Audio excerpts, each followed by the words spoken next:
قاری صاحب کیا یہ بات سچ ہے کہ اہل حدیث اماموں کو نہیں مانتے، گستاخ ہیں؟ کیوں آپ اماموں کو نہیں مانتے؟ کیوں نہیں مانتے؟ بالکل جی، ہم اماموں کو مانتے ہیں، کیوں نہیں مانتے؟ کس نے کہا نہیں مانتے؟ لیکن ہم وہ بات نہیں مانتے جو رب کے قرآن سے ٹکرائے اور اللہ کے نبی کے فرمان سے ٹکرائے۔ اچھا، چاروں امام اپنی جگہ پہ عزت والے ہیں، احترام رکھتے ہیں ہم ان کا بالکل۔ اور قاری صاحب جو اہل تشیع کے امام جنہیں بولتے ہیں 12 امام، وہ تو کون؟ وہ صحابہ کی نسل میں سے ہیں، کچھ صحابہ ہیں۔ تو امام زین العابدین، ان کا امام تذکرہ، جعفر صادق۔ جی بالکل، یہ بہت مبارک ہستیاں ہیں، بہت مبارک ہستیاں ہیں۔ تو انشاءاللہ ان کا اور مبارک یہی ہے تذکرہ، نا آل محمد صلی اللہ علیہ جی وسلم، انشاءاللہ بالکل اس کا امام تذکرہ جو مہدی ہے تک وہ، انہی کا ہے نا شجرہ چلتا ہے، جو یہ اس کا تذکرہ مبارک تذکرہ ہے، انشاءاللہ ہم اس بالکل کے اوپر بھی کبھی بات کریں گے، انشاءاللہ اس کیونکہ پہ ان ویڈیو بنائیں مبارک گے، ہستیوں کا ذکر بھی ہمارے لیے قابل حجت ہے۔ اور ہمارے لیے بالکل، کافی ہمیں فائدہ ملے گا ان کا ہی اگر رستہ ہمارے لیے آئیڈیل نہیں ہے تو پھر اور کون سی شخصیت کا رستہ ہمارے مبارک لیے ہستی آئیڈیل؟ ہیں، ان کے بڑے بھی مبارک اور یہ بھی مبارک۔ تو بالکل ہم اماموں کو مانتے ہیں، کس نے کہا کہ ہم اماموں کو نہیں مانتے؟ لیکن ہم اماموں کی جو بھی آنے والا آئے، شیطان تھا نا، شیطان، بالکل، اللہ کے نبی علیہ الصلوۃ والسلام کو وہ صحابی کہنے لگے، حضرت ابو ہریرہ، اللہ کے نبی پیرا بھی بڑا دے رہا ہوں، پیرا بھی بڑا دے رہا ہوں، غور سے پیرا دیتا ہوں، لیکن دیکھ رہا ہوں کہ مال کم ہو رہا ہے۔ اللہ کے نبی نے اسے کچھ الفاظ سکھائے، تفسیر ابن کثیر کے اندر یہ ساری روایت موجود ہے۔ تو وہ حضرت ابو ہریرہ کہتے ہیں کہ میں نے جب اس الفاظ کو پڑھنا شروع کیا، ان الفاظوں کو، تو میں نے ایک شخص دیکھا کہ وہ چادر بچھا رہا ہے اور مال سمیٹ رہا ہے۔ پکڑا، کیا کر رہے ہو؟ کہا ابو ہریرہ تم نہیں جانتے، میرے بیوی میرے بچے بھوکے تھے، بڑا پریشان ہوں، مجھے چھوڑ دو۔ کہا ٹھیک ہے چلے جاؤ۔ وہ چلا گیا۔ دوسرے دن اللہ کے نبی علیہ الصلوۃ والسلام کو جب خبر دی گئی ابو ہریرہ رضی اللہ تعالیٰ عنہ نے، اللہ کے نبی نے فرمایا مجھے جبریل سب بتا گئے ہیں۔ آیا تھا؟ کہا آیا تھا۔ آپ نے فرمایا ابو ہریرہ وہ آج پھر آئے گا۔ ابو ہریرہ پریشان ہو گئے کہ واقعی وہ آج آئے گا۔ وہ اتنی دیر میں بیٹھے رہے۔ حضرت ابو ہریرہ فرماتے وہ اتنی دیر میں نہیں آیا، تھوڑی دیر میں آیا۔ نبی کی بات پہ کتنا یقین تھا کہ وہ آئے گا۔ کیوں آئے گا؟ اللہ کے نبی نے کہا ہے۔ ساری دنیا جھوٹی ہو سکتی ہے، اللہ کے نبی کی بات کبھی جھوٹی نہیں ہو سکتی۔ تو نبی کی بات پہ اتنا یقین، آیا، مال سمیٹا۔ پھر ابو ہریرہ نے پکڑا، ارے بھائی کیا کر رہے ہو؟ تمہیں کل بھی چھوڑا میں نے، آج تم پھر آ گئے۔ کہا ابو ہریرہ نہیں جانتے، میری بیوی میرے بچے بڑے بھوکے تھے، اب نہیں آؤں گا، اب نہیں آؤں گا، اب نہیں آؤں گا۔ ضد کی، وعدے کیے، قسمیں کھائیں، جھوٹا تو تھا نا، چلے شیطان ہی تھا، بالکل چلے، آپ نے چھوڑ دیا۔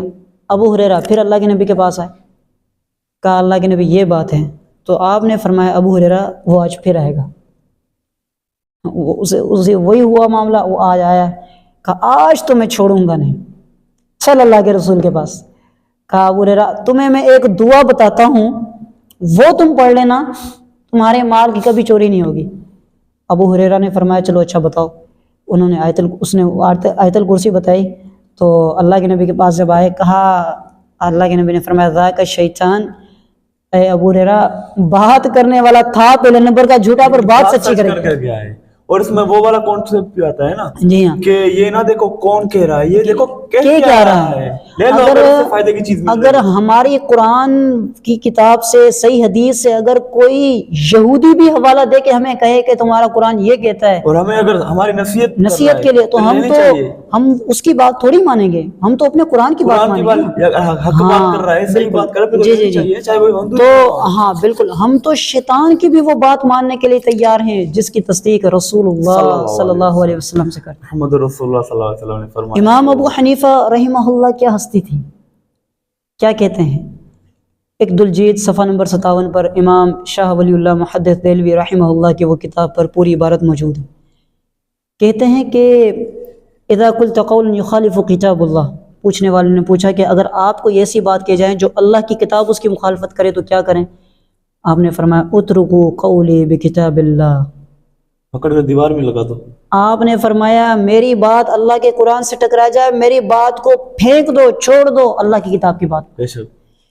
پوچھنے والے نے پھر پوچھا اذا قلت قولا یخالف خبر الرسول، اگر حدیث ٹکرا جائے تو کیا کروں؟ آپ نے فرمایا اترکوا قولی بخبر الرسول صلی اللہ علیہ وسلم، میرے قول کو چھوڑ کے حدیث کی بات کو لینا۔ پوچھنے والے نے پھر پوچھا اچھا یہ بتاؤ کہ اگر اذا قلت قول یخالف قول الصحابہ، صحابی کا اگر کوئی قول ٹکرا جائے تو پھر کیا کریں؟ تو حضرت امام ابو حنیفہ رحمہ اللہ نے فرمایا اترکوا قولی بقول الصحابہ، میرے قول کو چھوڑ کے صحابی کے قول کو لے لینا۔ یہی تو ہم کہتے ہیں کہ سارے اماموں کی بات مانو، لیکن جب جس امام کی بات رسول کی بات سے ٹکرا جائے، قرآن سے ٹکرا جائے، پھر ان کو چھوڑ کے تم قرآن اور حدیث کی بات کو لے لیا کرو۔ ہم گستاخ ہو گئے، ہم نبی کی شان میں توہین کرنے والے ہو گئے، تو یہ ہمارے اوپر ایک الزام ہے۔ بالکل مانتے ہیں ہم، تو میں نے تو عرض کیا نا کہ ہم تو شیطان کی بھی وہ بات ماننے کے لیے تیار ہیں جس کی تصدیق حدیث سے ہو جائے، قرآن سے ہو جائے۔ اور اگر قرآن میں پتہ نہیں کون سی آیت ہے، میں بھول گیا سوری، لیکن اس آیت کا مجھے ترجمہ یاد ہے، اے نبی صلی اللہ علیہ وسلم آپ بھی اسی طرح کا ترجمہ ہے، میرے ذہن میں نکل گیا، لیکن وہ کچھ لوگوں کو ہضم نہیں ہوتا۔ جی ہاں، وہ لاہور میں نا اپنے بھائیوں نے لے کر پوسٹر پر لگا دیا ایف آئی آر کٹوا دی اس کے اوپر، حالانکہ قرآن ہے، پھر قرآن کے اوپر کرو ایف آئی آر۔ بھائی وہ کی ایف آئی آر کنہوں نے ہے جو اپنے آپ کو بہت بڑا مانا، ایسے سمجھے رسول خدا صلی اللہ علیہ وسلم کا رشتہ دار مان رہے ہیں اس دور میں، سمجھ رہے ہوں گے نا میں آپ کو کیا کہنا چاہ رہا ہوں؟ بالکل بالکل۔ اتنا بہرحال ہم تو اللہ کا شکر ہے جو بھی جس امام کی بات ہمیں نبی کی بات سے ٹکرائے گی ہم اس کو ہمارے لیے وہ نہیں چاہیے، وہ جس کی چاہے وہ ہمارے والدین، وہ ہماری دونوں آنکھوں پر۔ جی ہاں، بلکہ یہ ہے کہ اگر کوئی صحابی کا فعل آ جائے اور وہ اللہ کے نبی سے ٹکرائے تو اس صحابی کے فعل کو بھی نہیں مانا جائے گا، اللہ کے نبی کو لیا جائے گا۔ جیسے دیکھیں حج تمتع والا وہ معاملہ ہوا تھا نا، تو جب لوگوں نے حضرت عبداللہ سے کہا جو ان کے سگے بیٹے ہیں، صحابی رسول ہیں، کہا کہ آپ کے بابا تو یہ حکم دے رہے ہیں، آپ ہمیں یہ حکم دیتے ہو، کیا کریں؟ تو انہوں نے کیا جواب دیا تھا کہ لوگوں یہ شریعت جو اللہ نے نازل کی ہے میرے مصطفیٰ پہ نازل کی ہے، میرے باپ عمر پہ نازل نہیں کی۔ بالکل، عمر کا ذاتی فعل کوئی اسلام کے لیے وہ دلیل نہیں بن سکتا، دلیل رسول اللہ صلی اللہ علیہ وسلم کی سنت۔ اور قاری صاحب یہ ایک حدیث بھی ہے نا کہ تم پر میرے خلفائے علیکم بسنتی و سنت الخلفاء الراشدین المہدیین، مطلب مہدیین، یہ حدیث اس طرح ہے، فرض کر دی گئی۔ جی ہاں، علیکم بسنتی سب سے پہلا۔ اچھا جو لوگ یہ بات کہتے کہ کر یہ دھوکہ دیتے ہیں نا، تو میں ان سے کہتا ہوں کہ سب سے پہلے اللہ کے نبی نے تو اپنی سنت کو کہا ہے، علیکم بسنتی، میری سنت سب سے پہلے، ہاں پہلے میری سنت سب سے پہلے تمہارے اوپر لازم ہے۔ وخلفاء الراشدین المہدیین، خلفاء راشدین کی سنت بھی ہمارے لیے طریقہ ہے۔ جس طرح رسول اللہ صلی اللہ علیہ وسلم نے جب تراویح پڑھائی، تراویح کو آپ نے ترک کیا، حضرت عمر فاروق نے جب شروع کیا، یقیناً ان کی سنت تھی جو ہم لے کے آگے چل رہے ہیں۔ کیوں؟ کیونکہ اس سنت کا ثبوت اللہ کے نبی سے ہمیں مل گیا صلی اللہ علیہ وسلم۔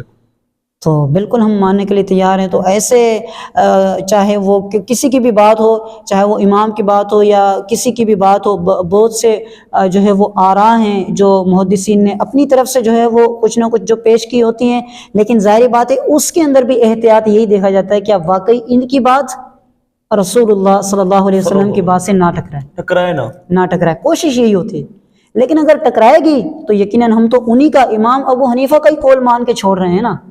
اگر وہ نہ کہتے پھر ہم ان کے اوپر کوئی نہ کوئی فتویٰ لگاتے ہیں کہ یقیناً وہ یعنی کہ جو ہے وہ اس طرح سخت بات کہے گئے، لیکن ایک بندہ کتنی صفائی سے یہ بات کہہ جائے تو ہمیں تو اس کے لیے دعائیں مغفرت کرنی چاہیے۔